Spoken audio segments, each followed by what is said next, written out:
Bagaimana kabar lahan yang kalian punya? Aku harapkan hasilnya melimpah, lebih melimpah, dan sangat melimpah ruah. Dalam usaha budidaya ikan, sudah banyak yang mengenal garam ikan. Keberadaannya bisa dikatakan bukanlah hal yang asing lagi.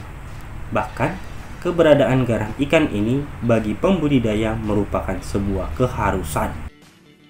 Garam merupakan suatu kebutuhan yang cukup penting untuk para peternak ikan pada umumnya, terutama pada peternak ikan yang mudah stres yang disebabkan oleh perubahan keasaman air, kandungan air terlarut, dan lain-lain. Garam yang dimaksud adalah garam kerosok atau garam NaCl, yang tentunya berbeda dengan garam dapur atau garam untuk penyedap rasa pada makanan, walaupun secara rupa dan warnanya sama.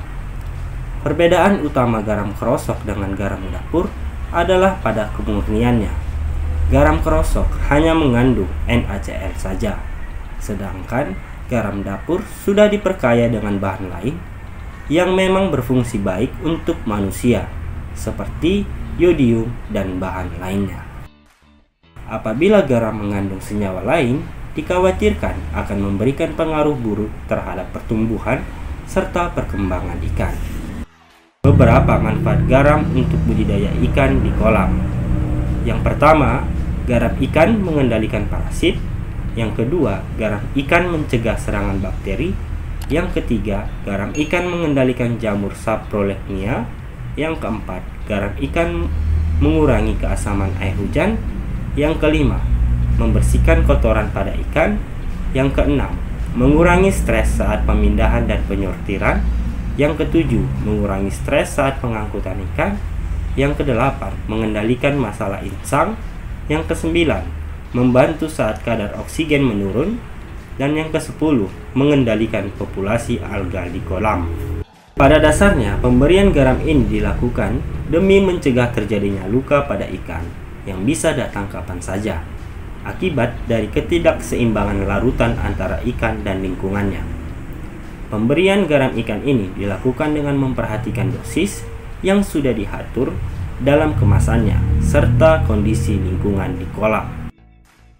Pemberian garam juga diketahui dapat mematikan vektor penyakit, baik bakteri maupun jamur yang dapat mematikan ikan.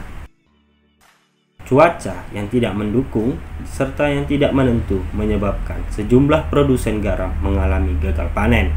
Dampaknya, kini garam menjadi barang yang langka, termasuk garam kerosok atau garam non-yodium yang biasa digunakan dalam proses budidaya ikan.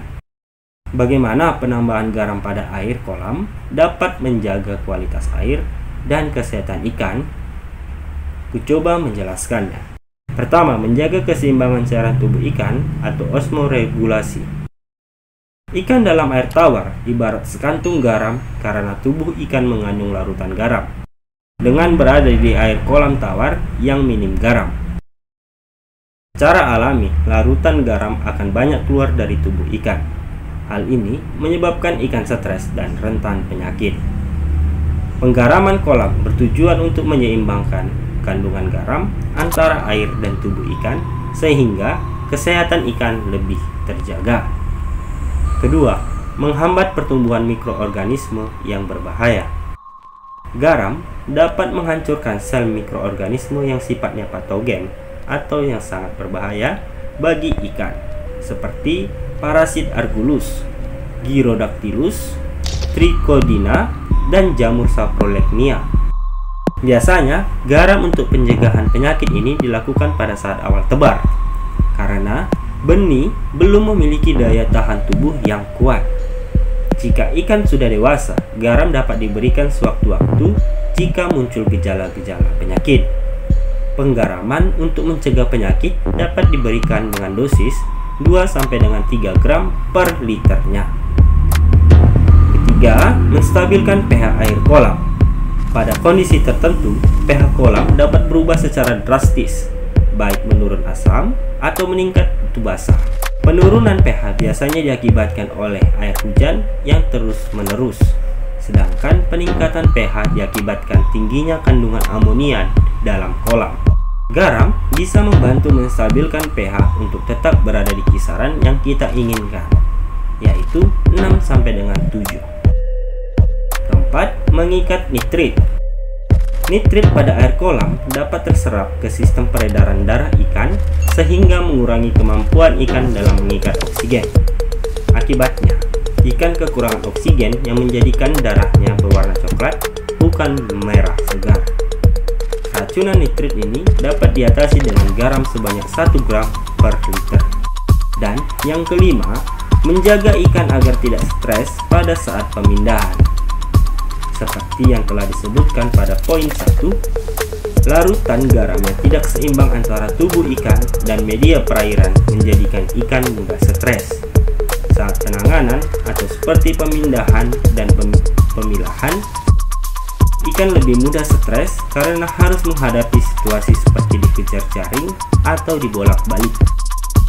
Garam dapat diberikan di air kolam sebelum pemilahan atau sorting, atau di media air selama pemindahan atau transporting. Dosis yang kita berikan sekitar 1 gram per liter. Sedikit trik yang kuberikan pada video ini, karena hujan turun dengan sangat derasnya pada Kamis lalu, maka di semua kolam yang aku punya ini, serta perubahan air kolam ini yang berwarna kemerahan, maka aku melakukan pembuangan air bawah sekitar 1 sampai dengan 2 cm. Diisi kembali dengan air baru, serta setiap kolam kularutkan garam sebanyak 1 kg. Cara aku melarutkan garam ini dengan air baru, dengan mengaduk berlawanan dengan arah jam. Banyak cara dan juga teknik yang kita lakukan untuk memperoleh hasil yang super maksimal. Bolehlah kita berbagi cara dan teknik dengan memberikan komentar, karena aku dan kamu adalah satu yang mengolah lahan dengan cara dan teknik yang berbeda, tetapi tetap satu visi. Sampai di sini dulu ya para handai talanku semua. Share dan ditunggu ya video selanjutnya.